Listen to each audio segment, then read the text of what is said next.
Hey, I'm Justin, and today we're going into why you need to understand the beautiful contrast between pain and suffering.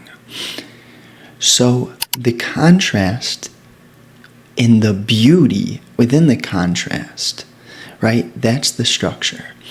We're not looking at pain as something which we resist. We see pain clearly, and that in itself, the clarity of seeing pain is implying that you are not rationalizing, not justifying, not running, nor avoiding or suppressing. But you're sitting in it, with it, and you're watching it. So you're not necessarily stuck in the pain because that invokes the victim who is separate from the pain. But if you see that you are that pain in that moment, there's not a resistance, but then the psychological space for you to learn through observing how that pain moves. Physically, our bodies are mostly water, right? Like a large percentage of our physical vessel is composed of water. Therefore, it isn't too far of a stretch, is it, to see our psyche, our psychology, to also be similar in the essence. What is water? Water is malleable. Now, when we look at that malleability, that is essentially the fruit to learn how to see pain for what it is, and that is a teacher. Pain is what you are in that moment. If you will be present and see that you're not separate from the pain.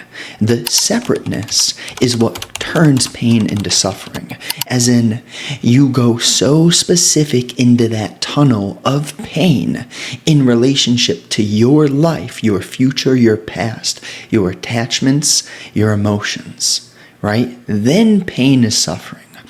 But if you just sit with the pain and you don't lose your awareness and you watch what is happening within your psyche, then you can see how structurally pain works. And that is that there cannot be pain without the structure of pain being born through the vehicle of thought, knowledge, or memory. Thought, knowledge, and memory in relationship to who or what? The entity who you identify as. Insert your name. Insert your parents' preferences, likes, dislikes, your professors. All of the information, all of the things which you may have felt you had to conform to. That is where all of your thought, memory, and experience is derived from. But if you can have the awareness while the pain is moving within you, to see that that is the compass, to listen, to hear, to notice the pain which is born in the form of a reaction, that reaction sprouts from knowledge, thought, and experience, memory. All of those pillars which I just listed 2 seconds ago build from the identity which is the divided self, the me, Justin. All of that is holistic. It means that we see what we are. We understand how society, culture, and history affects what we are in this moment. That there is not a bunch of divided brains. There's one brain. And that brain moves in the simplest form of energy. Where does emotion and thought come into the fold? Well, emotion, energy in motion. Not too far of a stretch. Emotion, energy in motion. What's the nature of energy? It is like water. What are our physical vessels? Mostly water. So now we enter this thing after you do the work. Once you do the work, as you continue to do the work, moment by moment, you observe your reactions with that context, that foundation which I've mapped out, being seen clearly. Now we have something which is much more than an idea, but real matter, and that is space. The distance from my mouth to this mic, space. There is also this thing which we can label psychological space, right? I know you've had moments where time has warped in your life. That's the bottom line. So time is something fascinating, right? Because if time can warp, what does that mean? If so much of our life is built from thought and time, but time can warp, and we can see that we actually are not our thoughts, but we are the awareness that is capable of noticing how our thoughts create reactions and how that reaction communicates via a emotion. Can we notice what we are? And that is fundamentally the movement of the energy.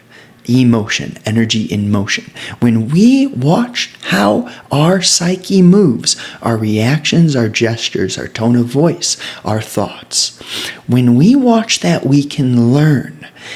In this learning is non-personal. This learning is structural, meaning that as we do the work, we have more psychological space. The psychological space moves in tandem with the essence of what compounding is. You build a snowball as a child, snowball naturally gets bigger. Not much harder to push, weighs a little more, doesn't matter. That's the content. The compass is the fact that psychological space in noticing has a flow with momentum. So when this psychological space gets momentum, we do the noticing, the contrast of the beauty. The beauty is the contrast, right? And that is to see that you choicelessly, without a choice, right? This is hinting at an effortless discipline, a natural discipline, a lifestyle that is sharp and high level without effort or force. And this is when you see clearly what you are. When you see clearly what you are more aligned with truth. Psychological space guides you. And you let that intelligence, which is beyond you, so much beyond the divided personal you and your memory, your thought, your experiences. It's far beyond that. The personal, sure, we live through the vessel. The vessel is meant to be taken care of so the immeasurable flow of intelligence can guide us. As we are guided, humanity starts to wake up. We're at a precipice, baby. We're at a precipice. Humanity has to wake up, and humanity is waking up. We are awake. And that means that as each individual does the work, as they listen to this video, you watch what thoughts and reactions move within you as you listen. You don't listen to me as I and you are the same thing, but you use this channeling of precision to listen to your own movements. As you do that work, the psychological space may be invited. You might be able to help yourself. I can't help you. I can never do any work for you. I am not an authority. I am not your teacher. Don't believe me. Do the work in the moment to notice how you are moving. When you do that on a daily basis, moment to moment, you start to see that pain does not have to be suffering. That pain will arise every day. I don't want to say every day. Pain can arise. It will make itself known in the form of thought and emotion. That thought and emotion built off the map which I've laid out. As you do the work, the learning gets easier. Therefore, less pain, less suffering, life becomes easier. No longer existing, actually living. Not victim, not survival, but thriving. A garden, what does a garden need, right? Fresh air, sunlight, hydration, proper pH soil, a correct environment, etc. you will see the structure of how this compass guides you. You'll learn through noticing your own judgments, your rationalizations, your tendencies to suppress, to avoid. You'll watch how that works, and you'll see more clearly what you are, energy at the core.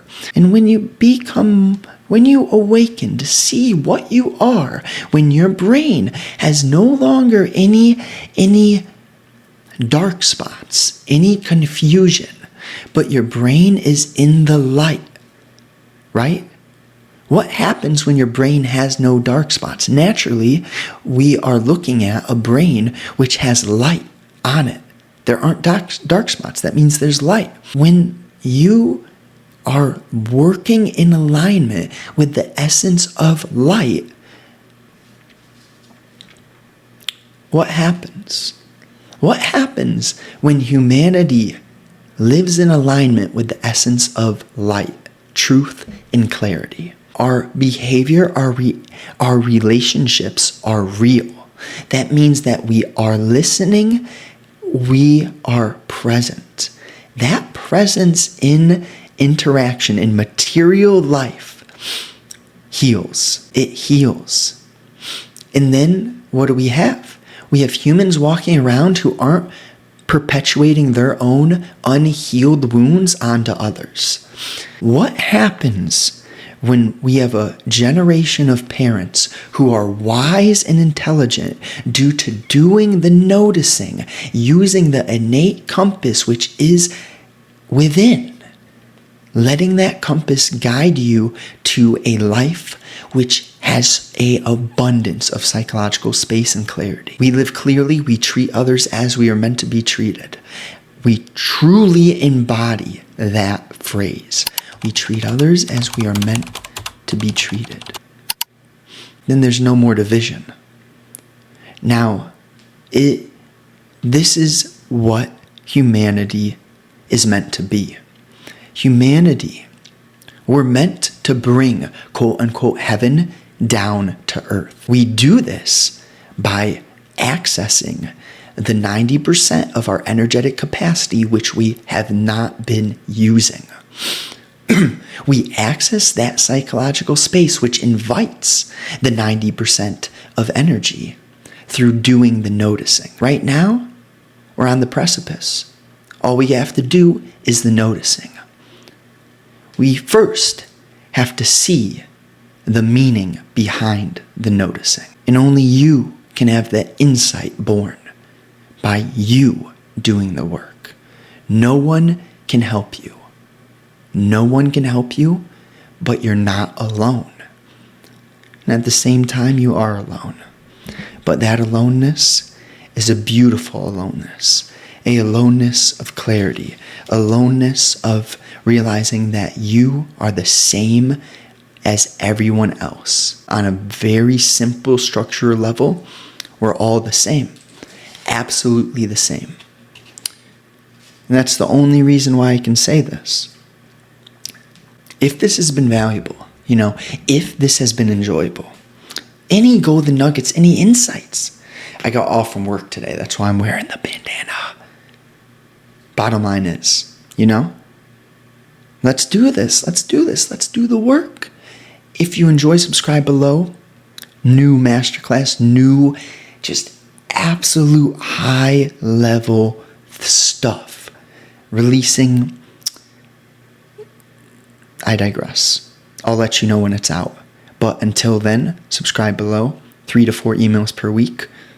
Shorter than the videos, longer than a tweet. Have a wonderful day. Sincerely. Let's go. Have a wonderful day.